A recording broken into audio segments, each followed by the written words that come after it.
হইলে উদ্যত প্রকাশ করেছ।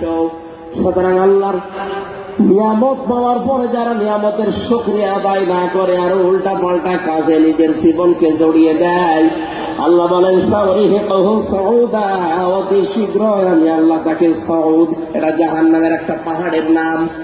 তার মানে দুনিয়ায় যদি আল্লাহ বিপদে তাকে নাও ফেলে, মরণের পরে মহা বিপদ এসে পড়বে।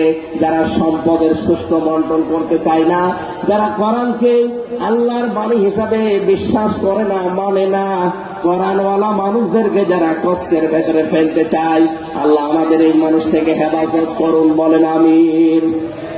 রব্বুল আলামিন এরপরে জানিয়েছেন সুম্মা আদবারা ওয়াস্তাকবারা ফাকালা ইন হাযা ইল্লা সিহরুন ইউসার ইন হাযা ইল্লা কাওলুল বাশার সাউসলিহি সাকার ওয়া মা আদরাকা মা সাকার লা তুবকি ওয়া লা তাযার লাওয়াহাতুল লিল বাশার আলাইহা 19।